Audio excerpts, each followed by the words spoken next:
WDWNT on the air and WDWN Tunes is proud to bring to you a WDWNT original program. This is Around the Hub. Four panelists from around the Disney fan community come here to do battle in the sport of competitive banter. Four panelists go through 3 rounds of topics, earning points for well-thought-out ideas and losing them at the whim of the host. Each round, someone is sent plummeting into the pit of despair when they have the lowest score, and the winner at the end of the game gets 30 uninterrupted seconds of a meet and greet to talk about whatever Disney topic they would like. Our panel for tonight's show, the WDWNT freshman class. It's class president, Ashley Jasmer. Hi. He is the secretary at arms, Dustin Foose. How's it going? He is class clown. There you go. It's Michael Batista. I got clown, not nerd? No, the nerds are over here, buddy. And finally, last but not least, he is the sophomore class representative. It is Eric Lancy. I'm repeating my freshman year all over again. All those 4 panelists join me, your host, Patrick Hackett, on our crazy live editions of Around the Hub. Yeah, you think I might even know what I'm doing with the fade out and everything? Welcome to Season 4, Episode 5 of Around the Hub. Around the Hub is your source for competitive Disney banter and witty repartee. The game is played by 4 knowledgeable contestants who go through 3 rounds of topics, earning points for well-thought-out ideas and losing them at the whim of the host. The panelists with the most points move on in each round, with the loser being sent plummeting into the pit of despair. The panelists with the most points in the end of the game wins their very own meet and greet. There, they get 30 uninterrupted seconds to talk about whatever Disney topic they would like. You've met the panel. You know the rules. Now, let's play Around the Hub.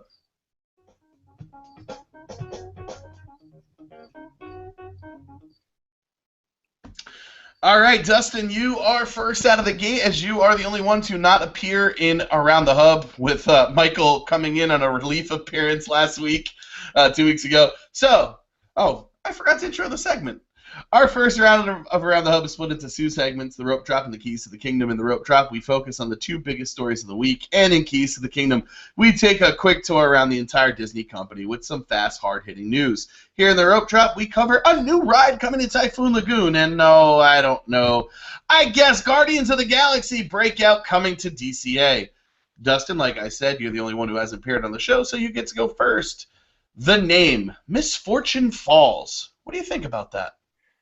All right, so it's an okay name. Misfortune Falls just kind of flows off the tongue, and yes, that is a great little segue into the fact that it's a water park. It's a great addition to a park that already has some really interesting attractions like Humunga Cowabunga, Crush and Gusher, and Mayday Falls. So it's kind of focused on that pun mentality. Now, was it the best choice? I don't know. It's right up there with Ketchikiddee Creek, which is kind of, it doesn't really say what it is, but it's kind of funny on the same realm. So someone in PR thought that it was a great idea. The issue that I have isn't with the name, it's actually with the logo.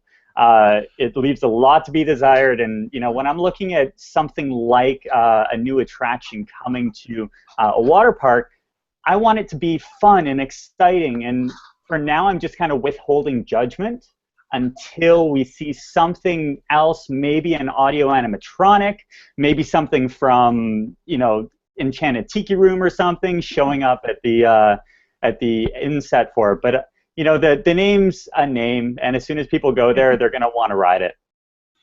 Yeah, at least this one doesn't have a terrible acronym, MFF. I mean, I don't know what can go wrong with that. Don't Google search that one, ladies and gentlemen. Someone needs to get Disney in touch with everything. Michael, the story of the new attraction is pretty cool. It's a good story. What do you expect from the blurb describing it? I'm expecting a little rough waters here. I'm going to think it's kind of a combination of the Kali River Rapids with a little Splash Mountain and throw in a little bit of Jungle Cruise kind of humor in it. So you've got these animatronics kind of showing the treasure storyline and going through this whole area where they're hunting the treasure. So adding in some of those like dark tunnels like you got from the Jungle Cruise, a little bit of the Kali River Rapid spin on the raft itself. I'm kind of guessing it's going to be something a little round, not like a Splash Mountain kind of, where everybody is facing the same way. Kind of thinking more so everybody can get an idea of what's going to happen. It's more probability of getting wet for everybody. Because remember, we're at a water park. They're trying to relax and really cool off. Going around the world, you see some of that in Kali River Rapids. All the decorations going around. I'm not sure what they're going to be doing differently from those kind of ideas, but putting them all together, you get something pretty good. Yeah, I mean, I see what you're getting at. You're painting a pretty good picture there. Eric, the ride clocks in at 2 minutes, making it the longest water ride on Disney property. Is this an important feature?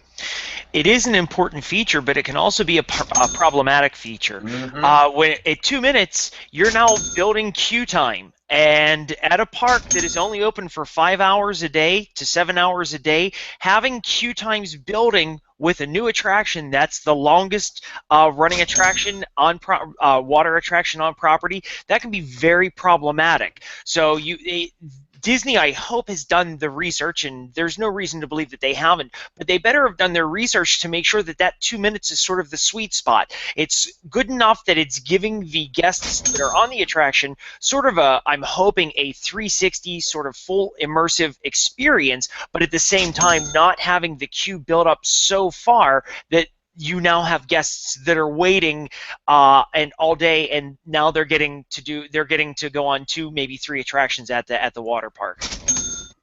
And that's a big problem when you go to like a Six Flags style park, so we definitely want to avoid that in Walt Disney World. Ashley, we've talked about Potter Swatters. I realize now that I'm doing video that I can actually do this. Before, is this the proverbial Volcano Bay stay away? I think Volcano Bay definitely has something to do with them adding a new water ride. I think it's a more valid reason than the Potter Swatters. I think that everything that Disney had planned for the actual parks was always planned. I don't think they were necessarily just because of Harry Potter. But I do think that the timing of this, and considering the water parks aren't as popular, they're better themed, they are a little bit nicer, but at the end of the day, they are water parks, and there's nothing really that makes them uber special. Okay. So, yes. So I think it is a little bit. Eric, go ahead. I think this absolutely is the case of a Potter Swatter or a Volcano Bay stay away. Why are we never hearing about the Star Wars Stealer, or we're never hearing about the Pandora Poacher? The problem has become that Disney is reactionary to everything that Universal is doing. And this is one more example. One attraction, one family-style attraction at a water park that is really supposed to be, my guess is water parks are supposed to be more themed for the adventurous type, sort of the thrill seeker. So we're going to add a family attraction that we hope is now going to be the equivalent of a brand new water park that's going to open next year. It's reactionary, and I honestly believe it falls short. You know, we like our statements like we like our coffee here on Around the Hub strong. With this addition, what do you think is still missing from Typhoon Lagoon, Michael? Eric, you forgot the Slinky Dog Crowd Hog. What is still missing from Typhoon Lagoon? Tom Corliss. Tom Corliss has not even been in Typhoon Lagoon. Is this really going to attract Tom to go to a water park? It's just another ride. The only way it could actually get Tom to go to the water park is to give a photo report for it.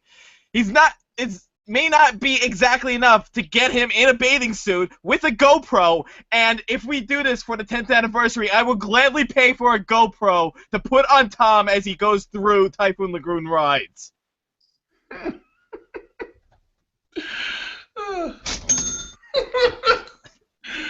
Ashley, what would have to happen for you to consider either Blizzard Beach or Typhoon Lagoon a quote-unquote fifth gate? Oh gosh. I think they would have to merge together to make one giant park. I'm again, like I said before, they're water parks, and don't get me wrong, they're great. I enjoy them, but I don't think they've hit that point where anything makes them set apart. Nothing makes them. I don't think there's necessarily enough attractions. I don't think the attractions are special enough. Don't get me wrong, they're well themed, but most of them are just off-the-shelf water attractions. Mm-hmm. And so I think they would need to come up with something really innovative, really, new and exciting to make even one of them considered a fifth gate. Eric, looking for another follow-up. To Ashley's point, I think she's on the right track. Merging is one thing, but I think if you want to make this a fifth gate, either one, or Typhoon Lagoon specifically, you have to have the park hours of a full day park. We rag, rightfully so, on the Animal Kingdom, on Disney's Animal Kingdom, for being a half-day park when the park closes at 5 p.m. This is no different, and the hours aren't as early at either of the water parks as they are at Disney's Animal Kingdom. Ashley also mentioned off-the-shelf attractions. That is a big problem, but again, water parks are more for thrill seekers and the adventurous types. Why we are so concerned, I understand it's Disney, it's Walt Disney World. We want everyone to feel like they're a part of it, but at the same time, it needs to be what it's supposed to, what we want it to be. It needs to be more geared toward an audience, not everybody. I feel like Typhoon Lagoon and Blizzard Beach are becoming what Pleasure Island became. When Extra Magic Hours were introduced, Pleasure Island became obsolete. Walt Disney World continues to have resort pools that are themed in an outstanding manner, and I think that when people want to go swim, why would you pay $50 to $75 per day to go to a water park when you can go to any of some of the best pools at any hotel in Central Florida, and you do that as part of the price of your resort hotel stay? Those are really solid points there. Looks like we have somebody else on the panel trying to get in. Dustin, go ahead. Yeah, I think as soon as we start talking about that fifth gate, we go into uncharted territories of going back in time to the Villains Park or the Nighttime Evil Park, or even, you look back in time and it was all about establishing the 4 parks and then creating that 5th one. The Blizzard Beach and Typhoon Lagoon and all the additional recreational activities that were put into Walt Disney World were actually designed there for the hotel resort guests. What could they do outside of the theme park we can get another $60 or $75 out of them versus them going up the road to another one of the iDrive locations that really, don't have that Disney impact. We're looking at a park that, yes, if you were to merge them, that's fine, but we're going back in time. These parks are not new. So there's a lot of issues. Most of them close. We're looking at a very short amount of time during the year that the parks actually are open at the exact same time. What are we looking at? Yes, Florida's hot, but there's not a lot of time that they can really focus on creating that, especially in the off season. Very valid points there. Moving on, Dustin, we're actually going to stick with you. Finally on this topic, does this give people who have never been to the water parks a reason to go? All right, so you know what? I think it gives families an incentive to go to Typhoon Lagoon over Blizzard Beach, but we're talking about a water park where so many outside factors come into play. Will families go into a park because of one single attraction? I don't know. I honestly think Blizzard Beach has a lot more to give to families versus Typhoon Lagoon. The other issue that comes to mind right off the top is the fact that Typhoon Lagoon has been impacted over the last couple of years due to the construction over at Disney Springs. Families going to a water park, to have that issue that they've had to deal with on the same bus lines as Disney Springs, where they've had so many different issues for trying to even get into that property, is that enough to kind of get families over that hump of going back to Typhoon Lagoon versus Blizzard Beach? we'll see when it opens next year. Yeah, that'd be very interesting to see. Okay, we made you sit through the water park stuff. Let's get down to it. At San Diego Comic-Con, Guardians of the Galaxy attraction was announced to replace the Tower of Terror at Disney California Adventure. Now, you need to listen to this very carefully. At Disney California Adventure, I don't want any hate mail saying, "Oh my God, they're coming for the Terror." It was announced to, at best, a lukewarm reaction at Comic-Con.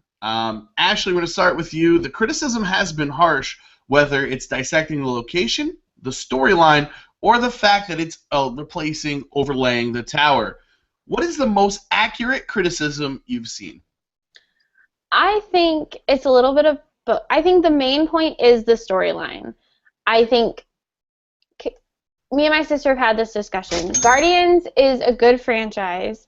I'm still not 100% sold how it works. I like the idea of the collector's warehouse and they need to break out. I'm not really sure how we help them escape by falling repeatedly up and down. That I don't know if we're supposed to crash into something, and if so, how do we see it? Because you think we'd either be slamming into the top of it or smashing through the bottom of it. So that part is still very weird to me, and I think that's why people are arguing that it doesn't fit. I think it also stings that it is replacing Tower. And don't get me wrong, I know their tower is inferior to Walt Disney World's tower, but as a person who was a Californian for a while, it's more beloved than people give it credit for. It truly is. It may not be as nice, but especially if you've never been to Walt Disney World, it is still very much beloved. It helped turn the park around. It signaled that they were going to invest the money to fix the problems that they started with, and people really did respond to that. And so I think that does hurt too, that they're losing, something that, they saw this great ride in Walt Disney World, they wished for it, and they got it, even, again, albeit inferior. But I do think that does sting just a little bit. I think people would much prefer them, make a Marvel land and leave Tower alone. I think hopefully we are headed to that. I see a couple of the other panelists are chomping at the bit to get in here. Dustin, go. All right, so just a quick point, reinvesting in the property that was DCA and changing DCA from what it was into this entertainment park where people can actually go and have fun and understand what it's all about, that's fine. But the fact that they didn't reinvest any money whatsoever in this latest revamp that got us World of Color, got rid of a ton of the other properties that just didn't fit, they didn't spend any money on the Tower of Terror. So I think that that's where a lot of the true Disney fans were like, okay, if you were going to do it, why not do it all at once? Or if you're going to wait and do a full Marvel island or universe, whatever they're going to call it, why wouldn't they do it all at once? Yeah, that's very interesting to talk about. Let's see what Eric has to say on the topic. I agree with Ashley's criticism, or what she feels is the main criticism. Where I don't agree is I won't dispute the love that the locals have for Tower of Terror, but we're not talking about Sleeping Beauty's castle, and we're not talking about It's a Small World.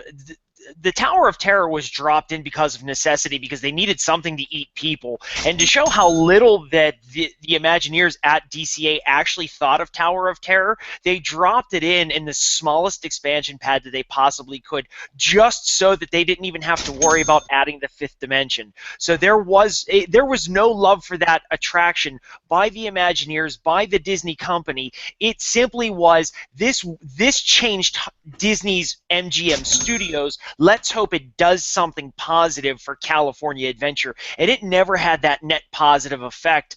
Really, I mean, that if it had had such a net positive effect on California Adventure, the almost $3 billion redo and investment that has happened since then would never have had to have happened. That wasn't Tower of Terror. That was Cars Land. That was World of Color. Those things began to generate interest.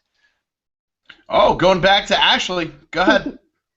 I agree with Eric a little bit. I don't think the Imagineers loved it, and clearly it was a rush job. They put it in the smallest one so they could build it the fastest. But I don't think it's necessarily fair to say that just because Tower didn't work, the whole revamp of the park wouldn't have happened. I think it still would have happened. There were still plenty of other problems with the rest of the park. I mean, those letters and the Golden Gate Bridge were still ridiculous. Whether Tower was there or Tower was never there, or it was a perfect clone of Walt Disney World, those letters and the Golden Gate Bridge were ridiculous. You're absolutely right, Ashley. And actually, So- what saved it was Tony Hawk jumping over the monorail. That's what saved California Adventure. Let's be honest now. Oh Lord! All right, Michael. We're gonna make this a full around the hub. Plus, we went back to third base and came back around. I've never done it before. But go ahead, Mike. Some serious base running there. The problem, though, with this is the start of this is a catalyst for what's going to happen in California Adventure, where you're changing this one area and it's going to disseminate into the parking lot. It's going to become the whole Marvel area, which where does Marvel fall into California except it's movies, it's made in Hollywood. But it's Marvel Studios. I did have an idea for that last week on the radio show. If they changed it and made it an Avengers type storyline for the whole area of that park, wherein instead of saving New York City, they were saving LA, that would actually But you were closer to New York with New York Avenue at Disney's Hollywood Studios, and the only reason you can't do that is because of the Marvel contract with Universal. You don't want to get the You would Marvel still contract want with Marvel. Universal does not affect California. No, it Right. doesn't. And you would still want them in California. You would still need the story to make them fit in California, whether they went to Florida or not. That's true. Michael, go ahead. Make your point. Make it quick.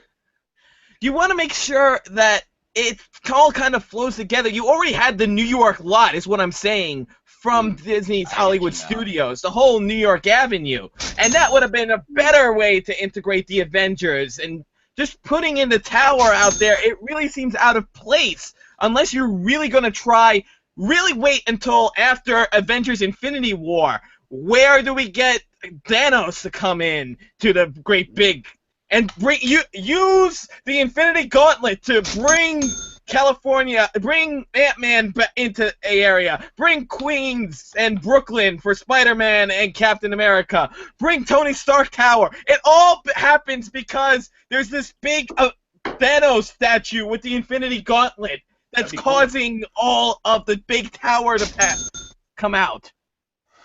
Wow, we're getting fired up here on Around the Hub, and these are just talking about the negatives of the tower. Eric, we're going to swing it over to you, and what's the biggest reason to be optimistic about this attraction? I think there are a few things. The first thing that makes me really optimistic is it is introducing Marvel into domestic Disney parks, and I think that is enormous. This is a permanent attraction. I know that there was the Stark Expo in Innoventions, but that was always designed to be temporary. This is the first overlay that has the idea that it's going to be permanent. That doesn't mean that it will last forever, but the intent is this is the permanent overlay to the attraction. Number two, it gives Tower of Terror in California Adventure in DCA, it gives it its own identity. So it no longer has to be sort of the red-headed stepchild to the tower that is beloved in Florida. It is now its own property, it's its own attraction, and it can and maybe whatever it is that they have in mind of the collector and the storyline, maybe it will fit that much better because they don't have to worry about that there was sort of a loss of continuity as you had in Florida with the fifth dimension that you don't have in California. I think that those are really big reasons to be optimistic about the redo. But more than anything, we're finally getting a permanent introduction of Marvel into a domestic U.S. park, and it doesn't. To me, it doesn't matter if it's L.A. or New York. I'm always amazed that as Disney fans, we want Marvel to be held to such a high standard, yet somehow when we walk down Main Street USA and there's a French castle, we're transported immediately into France and don't worry about the loss of continuity there. So I do feel that we are holding Marvel and Star Wars to a bit of a higher standard than we ever have any of the other Disney properties. And as I've always said to Disney fanboys, Walt Disney did not create Cinderella. It was a story that he took. So Marvel is now Disney. That is now a Disney property and has as much place in Disney parks as any of the classic stories. Everybody's real fired up. Ashley, go ahead. I would just like to counter Eric's points first, because even though Walt did not create Cinderella, he created the definitive version of Cinderella. He created the definitive version of Snow White. And those were Disney original takes on the story. They weren't bought properties, which is why I don't think it's necessarily bad that we have these new properties in Marvels and Star Wars. But I think it is harder for true Disney fans to still accept them because they aren't Disney original. It's not that they hate them, they're just harder to accept in the parks because they're not original stories. But I think you also forgot one of the good reasons why we should have hope for the attraction is Joe Rohde. There's the money. I mean, come on. They knew that everybody wasn't going to be overly thrilled about this so much that they had him announce it at Comic-Con. How many Comic-Con people are going to know who Joe Rohde is? But every Disney fan is going to know who he is. And as soon as they're about to freak out, is going to go, hold on, it might be okay as long as Rhodey's in charge. Nobody wants Pandora, but everybody's kind of becoming okay with it because we know he's in charge. We've seen Animal Kingdom. We know that even though, again, the story is crap, that at least it will be pretty, and it will look nice, and it will be themed well, and the attention to detail will be there. Michael, go ahead. Ashley, I was at San Diego Comic-Con, and I know who Joe Rohde is. Okay, well, you're one of, like, 10 people.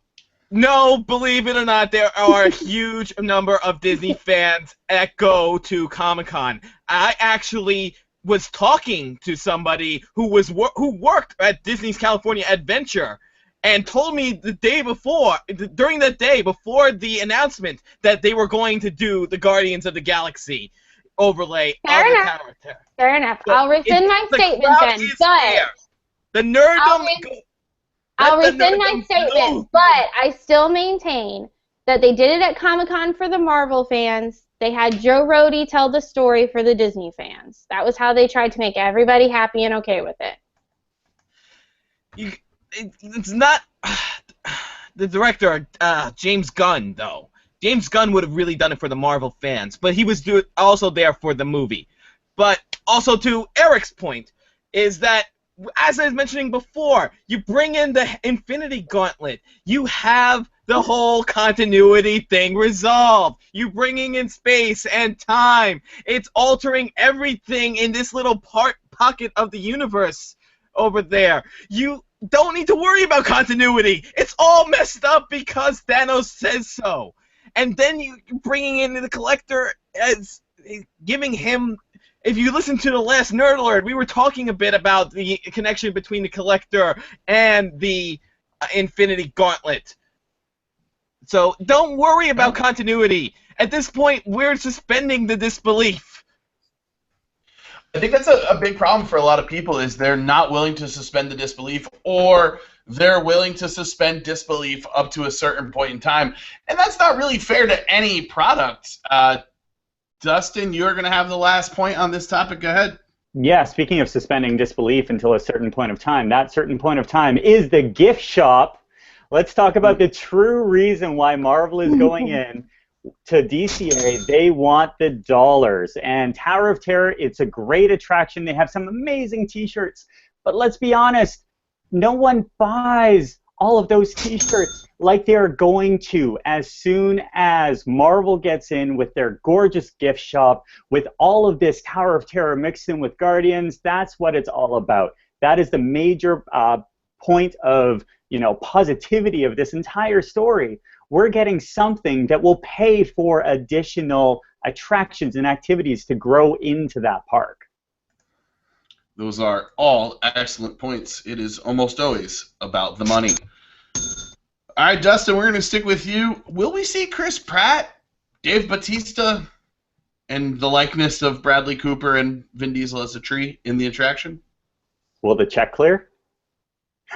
It goes back to the money. It's all about the money. Now, granted, he's in the concept art, so he's with all the other characters in the hyperbolic chambers, so we can almost assume that he's going to make an appearance in the scene where you ride up the ride vehicle up onto the second floor and you see the family get hit by lightning. I almost see that as the perfect opportunity to showcase those characters in that location.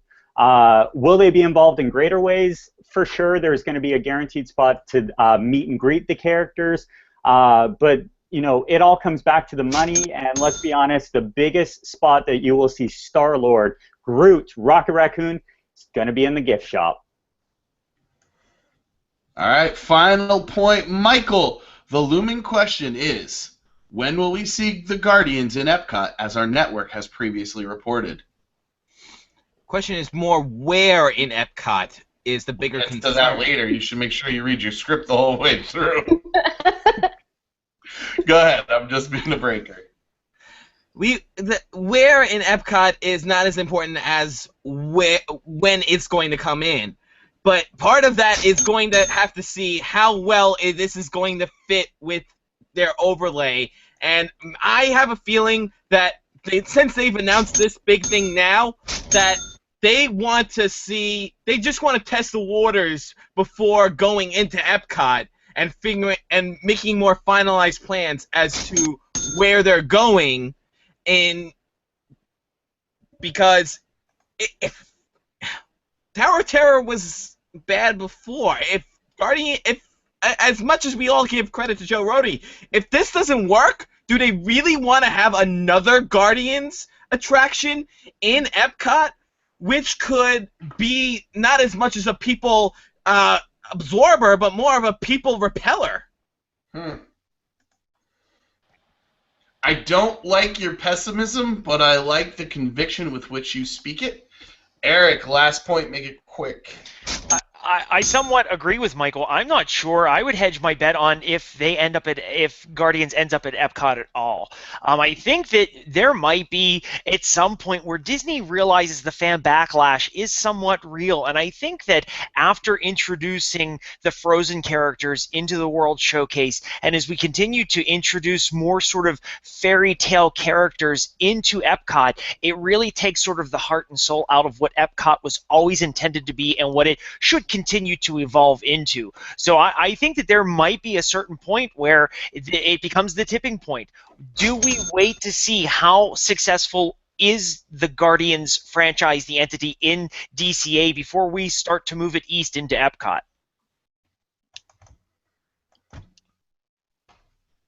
Patience is a virtue not many Disney fans have. As we take a quick check of the scoreboard, we see that Ashley and Eric are neck and neck. 35 points for Ashley, 34 for Eric. Michael is just a few steps behind with Dustin, 31 for Michael, 30 for Dustin. As we head into the second segment of our first round.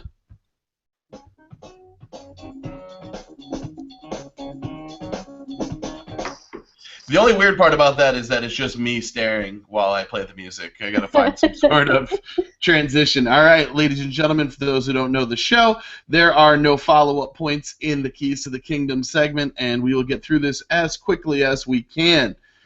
Second segment of our first round, we take a tour around the entire Disney company. As I mentioned, we have the Keys to the Kingdom. Here we're going to make some quick points on the news of the Disney Empire.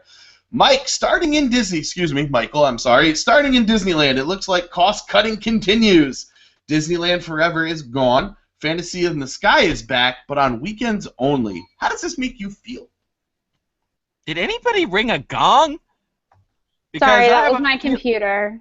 No, because I'm thinking thanks Shanghai here. Yes, there's going to be cutting back on the weekends, but remember, Disneyland is more of a residential park as opposed to a vacation park. So they're really trying to cut it down, but focus a bit more on their key demographic, which are the California residents who have the annual passes. So so you got to listen more to them. As for Disneyland Forever, we knew that this was only temporary for the Diamond Anniversary, and giving that, it had its fun, but it's kind of go back to, there's been kind of mixed reviews for it, so just like the old nostalgia taste, everybody wants what was better than before. So this is the Crystal Pepsi of Disneyland California shows. Ashley, Paint the Night goes away on September 5th as well. Is Disneyland's loss Walt Disney World's gain? I don't know how I feel. I kind of hope not. I know I'm of the opinion that I can only listen to Baroque Hoedown so many more times. But on the flip side of that, I think Disneyland deserves to have a nighttime parade as well. I know it's a logistical nightmare.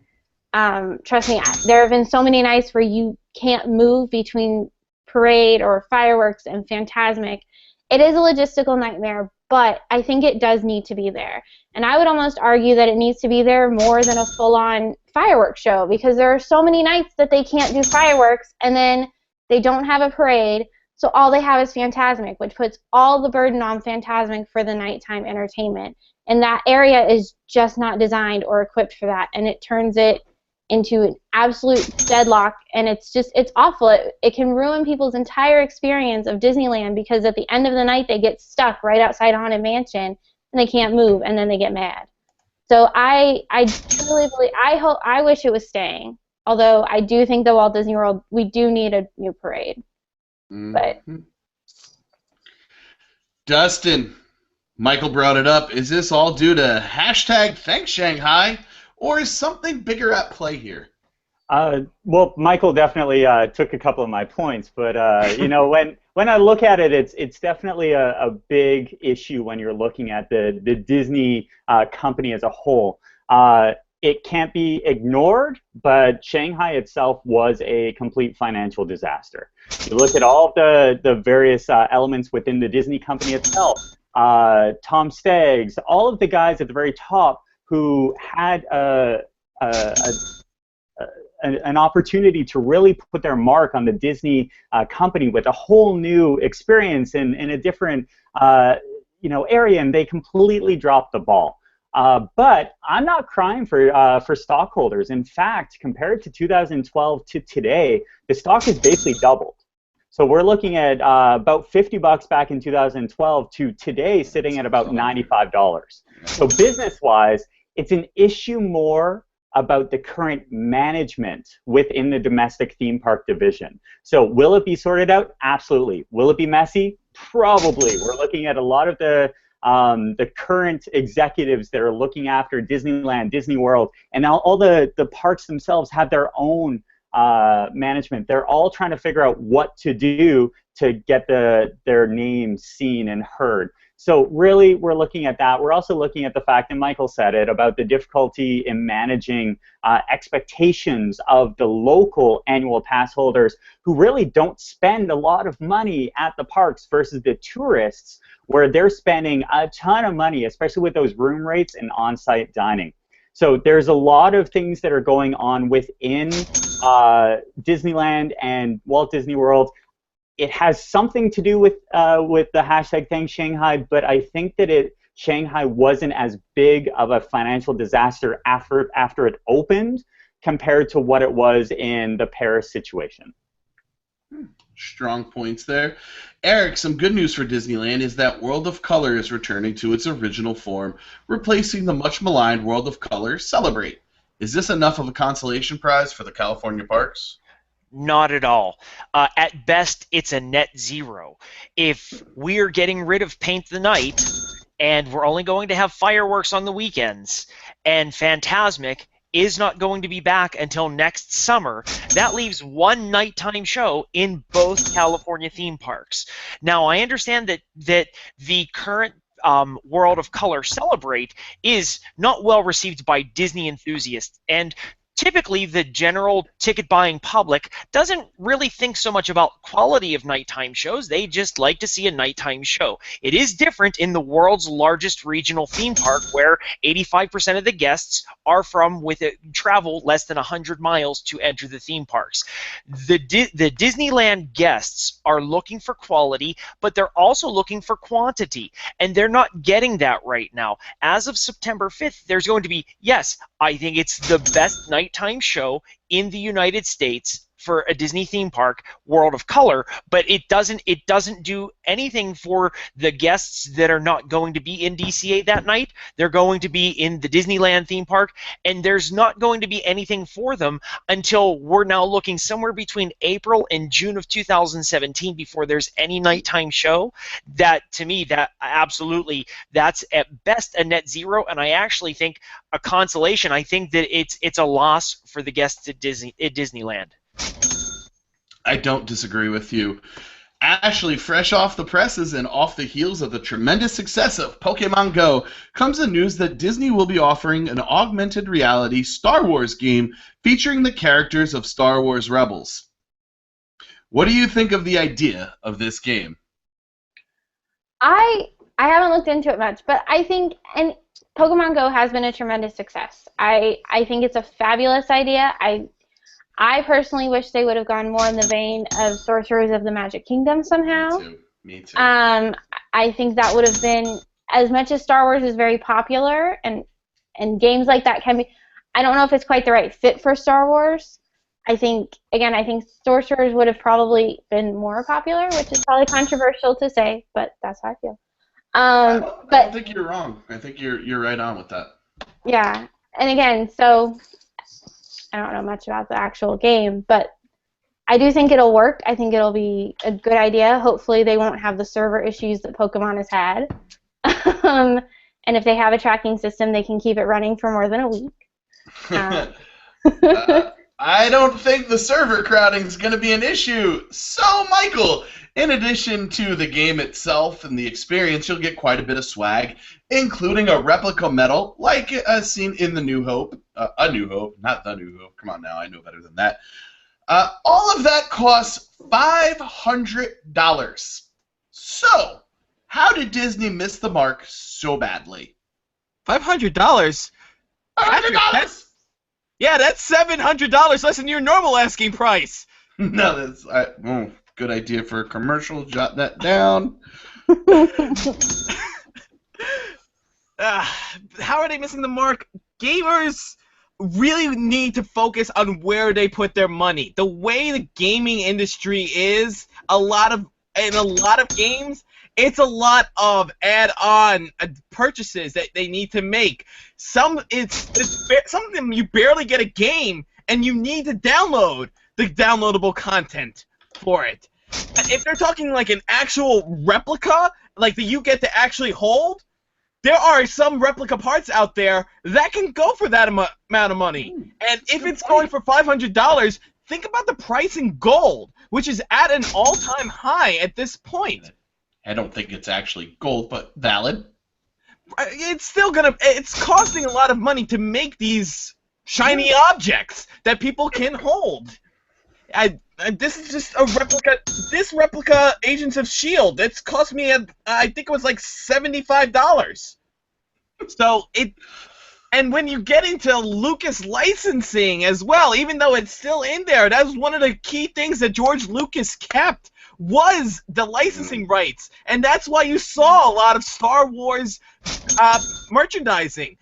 But in the gaming world, if they don't, they're not missing the mark too much on putting Star Wars as a gaming, because Pokemon Go, as popular as it is, there are a lot of Star Wars fans of all ages, where you were worried about the load balancing on the servers for Pokemon Go. If you make the game properly, where you can have people check into planets and own the planets for the Rebel Alliance, or the Empire, or the First Order, or the Jedi Council, imagine them fighting over these territories in the real world. So you can say that the Jedi's own the Empire State Building, or this the Galactic Empire controls Disney's Hollywood Studios, or at least most of it, and it already does. I mean, that's a valid statement. The game's a little more nuanced than that, but I like where your head is at. Eric, we're going to swing it over to you. The movie Splash, a Disney movie in some ways, I think it was a Touchstone picture when Disney owned Touchstone, is getting rebooted, but with Channing Tatum taking on the role of the mermaid. What's your thoughts on the idea? I have a bad feeling about this. Really start to think about Johnny Depp in the Lone Ranger. Every time it seems that there's a Mr. Banks, a Saving Mr. Banks, there's the Lone Ranger. We've had a nice run of success with Cinderella as a live-action feature film do really well. For all intents and purposes, it seems like the live-action film of Beauty and the Beast is going to do extremely well. It looks fantastic. The story looks like it's spot on. So it's almost like Disney. It's almost like Disney's picture studios. It can't help but here we need to fall down because we've been doing too well. So let's make Channing Tatum a mermaid. I mean, and we see how well. Dad, I'm a merman. Yeah, I mean, true. Yeah, I mean, he did so well with the reboot of the 21 Jump Street franchise. So let's take that and parlay that into make him look like Daryl Hannah. And for those of you that are old enough to remember what Daryl Hannah looked like 30 years ago, it's just this. It's odd. I don't like it, and if I was going to do it, it wouldn't be with someone that is potentially going to play Gambit in an X-Men film. I mean, another day for the Gambit conversation. All right, Dustin, last chance for points. The rocks in Tomorrowland are being painted a metallic purple between this and the repaint of Carousel of Progress. Do you think this is a sign of more love coming to Tomorrowland? Really? You give me rocks. You give Ashley Pokemon Go. you give mermaids to Eric. You give Mike something fun, and you give me rocks. And then you ask me to come from behind. And seriously, you're asking me about metallic rocks in Florida? There is no way that these things are going to stay metallic for more than a couple months. Let's start out with that. Secondly, no, there is nothing more than the amount of people who go to guest relations, send in letters, send in emails, and say, hey, can you please repaint those rocks? That's what it is. It's more budget coming into one section of the park. If they were going to do something with this area, do you think they would repaint the rocks? I think they would put all of that budget towards revamping whatever they're doing, which I do think is coming. I think that there is some serious revamp coming to Tomorrowland, especially when you're looking at the Carousel of Progress taking up that much space, and you have the Autopia, sitting there, and there's so much space, and with the amount of push in the company to get new, to get exciting, to put all these various franchises within the parks, there is no doubt in my mind that we're going to see something really cool coming to that area of the parks. But if you expect me to make 5 or 10 points off of rocks... You made 4. That's pretty good. I gave it my best. Can I point out the fact that they're going to be metallic? And how many times are they going to repaint these metallic rocks that are going to be just sitting there? You gave me rocks, man. You gave me rocks. Hey, it's just the way the questions go. Sometimes the game is a cruel mistress. That brings to a close our first round, which means somebody is going into the pit of despair. It will not be Michael. He has 45 points, and you would think that's good enough for the lead, but it's not. Ashley has 46, and Eric has dropped down to third place with 42. Dustin, you needed one more point. You could have got one more point out of the rocks. However, 41, that means you are headed into the pit of despair. Don't worry, it usually happens to people on their first show. Any last words?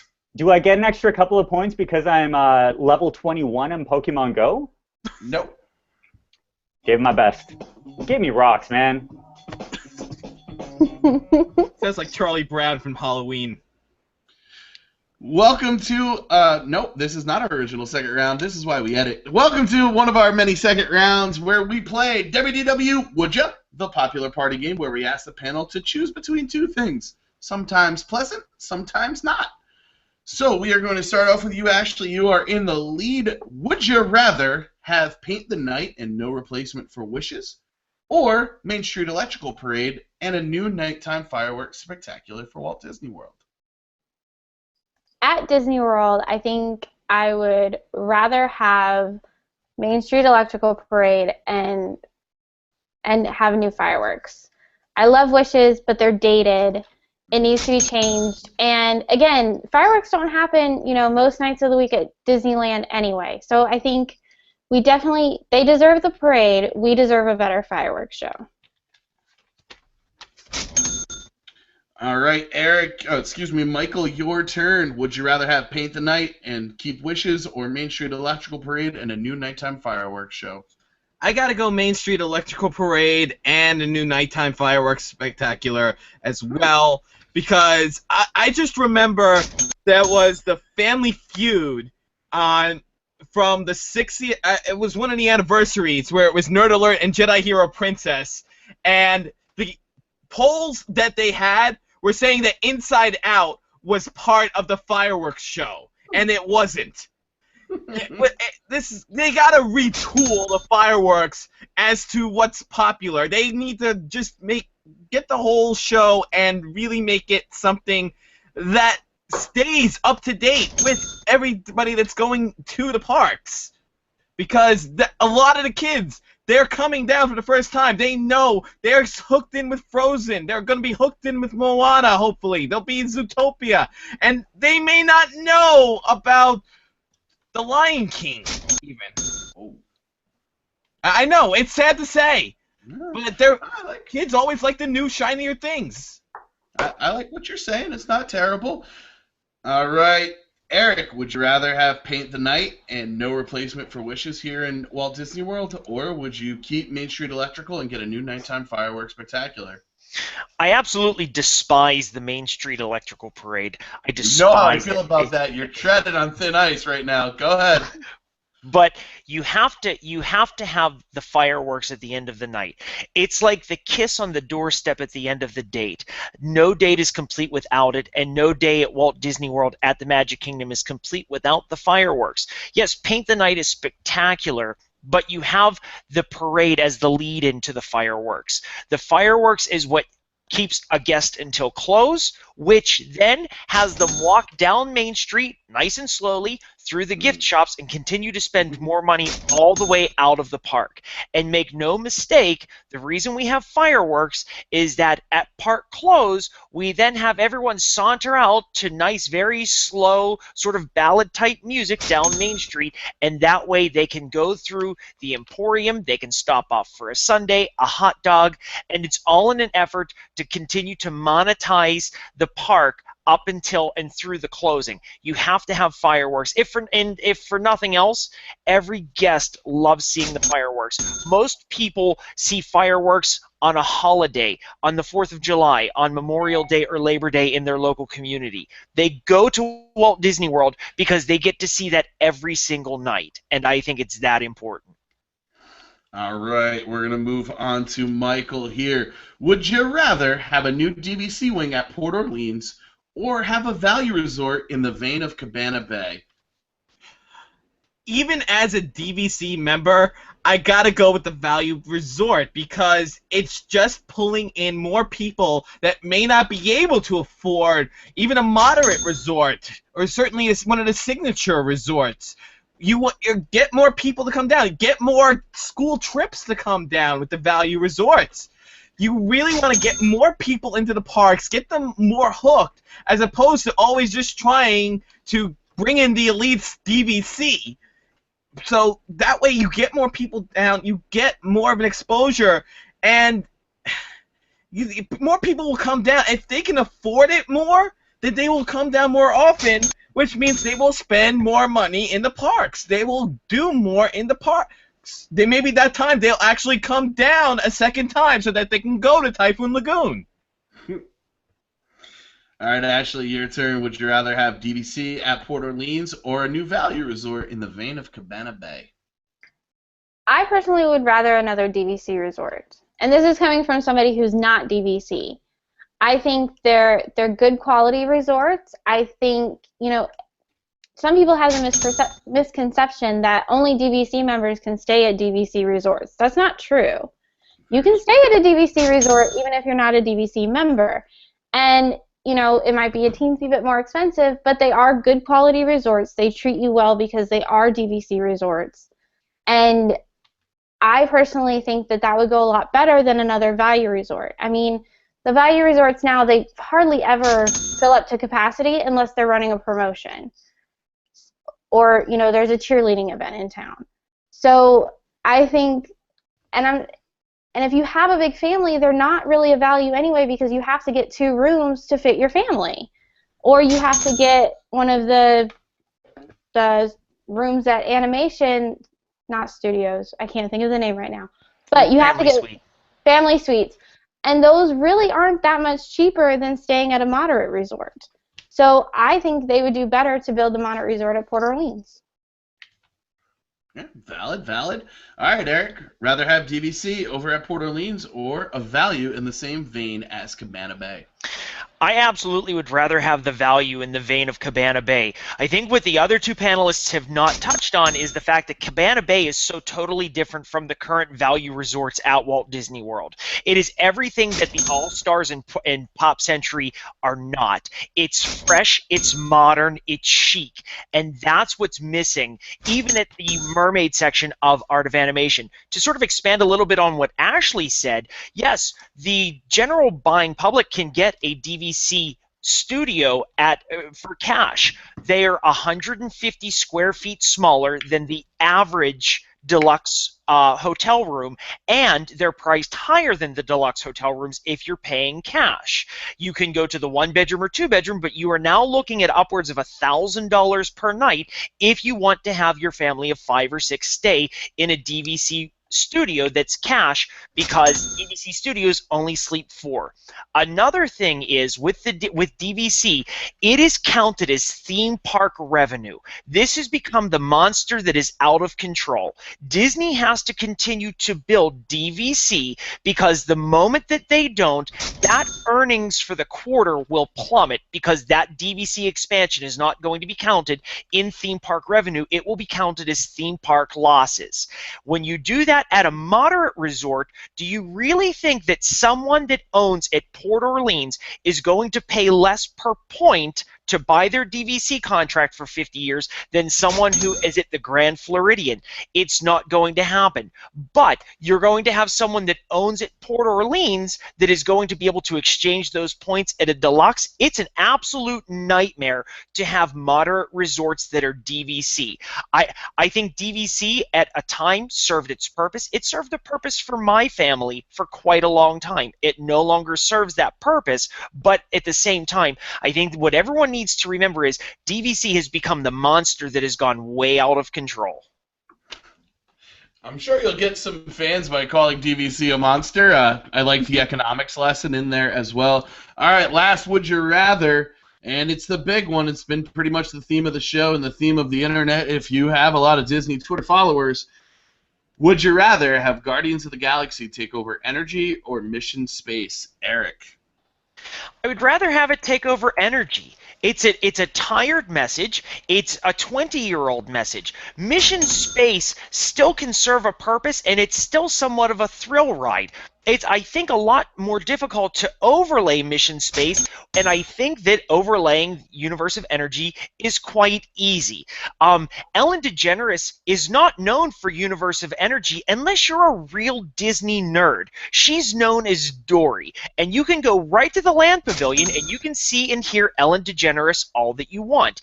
If Guardians of the Galaxy is going to be represented in Epcot, I think it's served so much better being in the Universe of Energy, and the space allows, I think, for more to be done. Even if you sort of want to just flatten and level everything and start from the ground up, I think it absolutely is Universe of Energy. All right, Ashley, your last chance for points in the round. Would you rather have Guardians take over energy or mission space? I would rather have them do mission space. I don't think the level of difficulty of the overlay should determine where they go. And Eric said it best, it's sort of a thrill ride. I think it could be a much better thrill ride if you were going with the Guardians on a mission in space. I think it would give it a more, I can't believe I'm going to say it, but a more realistic story. The story now doesn't make sense. You're supposed to be going to space, but not really because you're on a training mission, but it's a training mission that goes wrong because it's supposed to be your first training mission, but they're just going to toss you in and make sure, and have you freak out because it goes wrong. It's kind of weird, and I think it could be much, much better if it were themed to the Guardians. And I think energy does need some love, but I think they just need to update the message. I think, a lot of strides have been made in energy conservation and where we get our energy from, and those updates could be made without losing the pavilion or the attraction itself, because it is much beloved. All right, Michael, last chance for points. Would you rather have Guardians take over energy or mission space? I gotta go with space because I've already seen how they integrate everybody into the whole aspect of the ride. You replace Gary Sinise with Chris Pratt. Star-Lord saying, "Hey, I came from space. I came from Earth. I'm in space now. You can come with me too." You have Zoe Saldana coming in. It's Gamora giving the safety spiel. When you buck into seats, you get in and attach yourself correctly. Then you have Drax the Destroyer, right in the end, going, "Time to go. We fly." And then Rocket is just like, "Oh no, we're not. We're just going this way and that way, and we're going up and down." And then by the end, you just hear, "I am Groot." It's more of an entertainment value that can be added to adding mission space than you can with energy. Energy has the slow-moving rides that you can't. It's an overlay. It doesn't work as well. The energy message does need to be updated because it was sponsored by ExxonMobil. And if you can find a way to get Elon Musk to sponsor the universe of energy, then maybe we would have a completely different message. Then we could have it really change and focus on all the renewables more and how solar technology has evolved since the late 90s, where they have darker solar panels that actually create more of a photovoltaic effect. But you're putting in more entertainment into this educational experience. So if you're going to have something that kind of moves you around, is more of a thrill ride, that would be more the place to integrate that kind of entertainment, that kind of unknowing behavior of what's going to happen in a ride, as opposed to sitting and watching videos and moving around and, hey, look, a dinosaur. I think you're being a little... I don't think that's exactly what they're going to do with energy if they overlay it, but I was honestly about to write Eric into the finals, but something happened. There is a tie right now. Ashley's in the lead with 59 points. She will be going on in the finals. With those last couple points, Michael, you tied Eric 58-58. So, we go to the tiebreaker question. 1 point will decide the winner. You'll be in a tie with Ashley as we head into the face-off round, and I need a quick summary of the plot of Wreck-It Ralph 2. Michael, you entered with the lead. You have to go first. It's simple.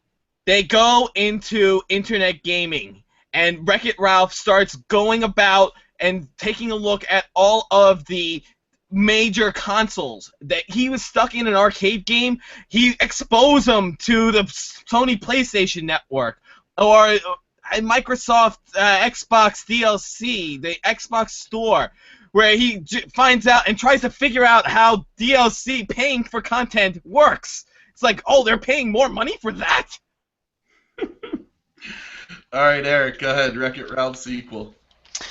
It begins with Wreck-It Ralph being tasked with a mission of, since the 1980s have passed and we've entered into the new millennium, that it's now his job to take every Disney video game and fix all of the glitches that have happened to make Disney video gaming a complete failure, and now he and Vanellope have to make it a rousing success. Is it called Wreck-It Ralph Infinity? Wreck-It Disney. Yeah, that's what they do in video games, all right. Eric, you get the point. You're moving on to the final round. Michael, you fought valiantly. Eric's taking back that point that he got for you last week. So that means, Michael Batista, you are headed into the pit of despair. Any last words? Are you sure I can't use this to change his internet connection? No, I have not used the Infinity Gauntlet oven mitt. I'm very sorry. It's a lot of power for one Around the Hub panelist. Now his internet couldn't just go away now. All right, here we go.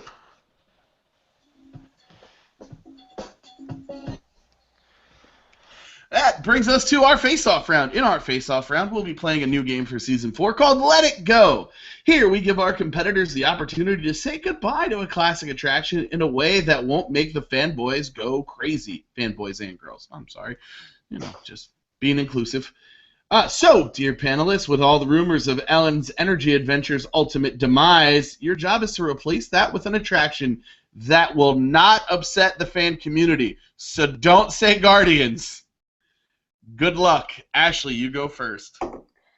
I've tried to come up with a good answer for this, and it's very difficult, especially in Epcot, because it seems like if they change any little thing, people go crazy. And so I think the best solution that I could come up with is take Ellen out of it, have Wally go in, keep the dinosaurs. The dinosaurs need to stay.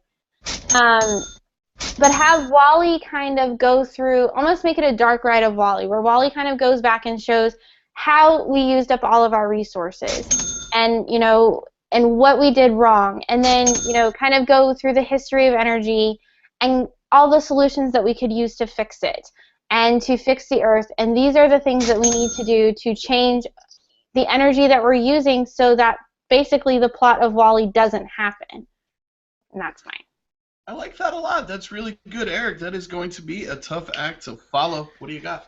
It absolutely is. And my first question is, if we're talking about a classic attraction, why are we talking about Ellen's Energy Adventure?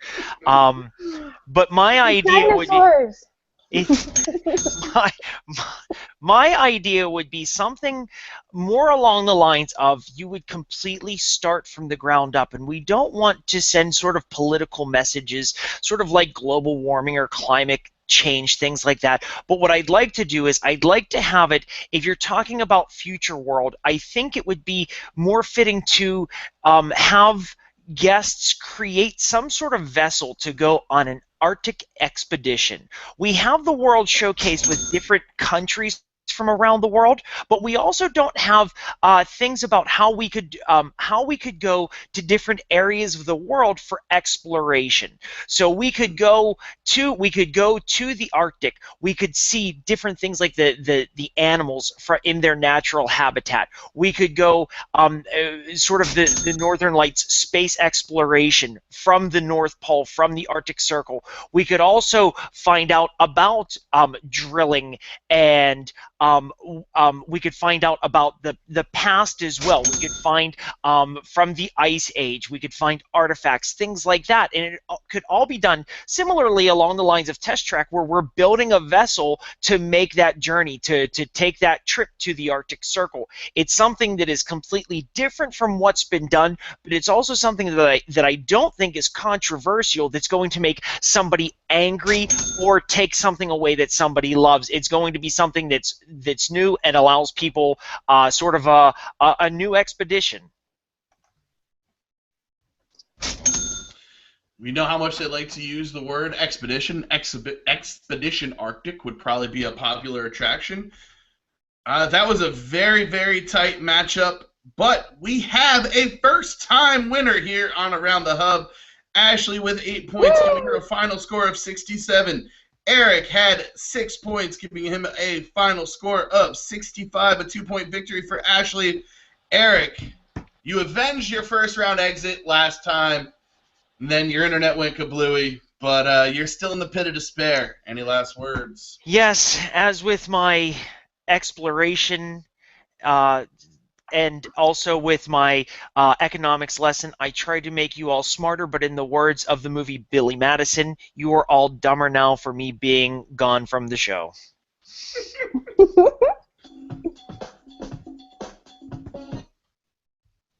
That brings us to our face-off. No, we already did that. See, this is why I edit things. That brings us to our meet and greet. Ashley, you get 30 uninterrupted seconds to talk about whatever Disney topic you would like. Are you ready? I guess so. All right. Go.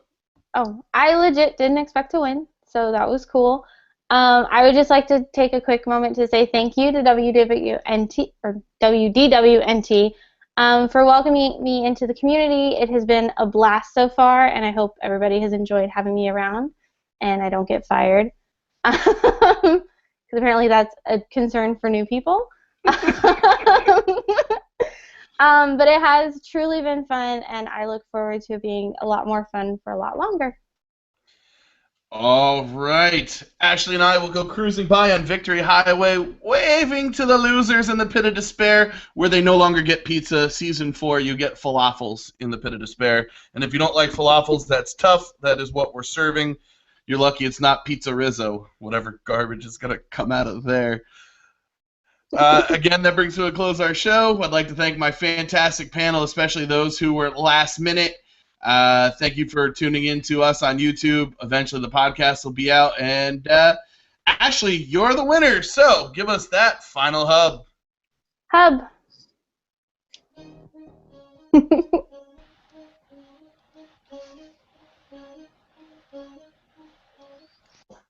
Let's have a drink on it now.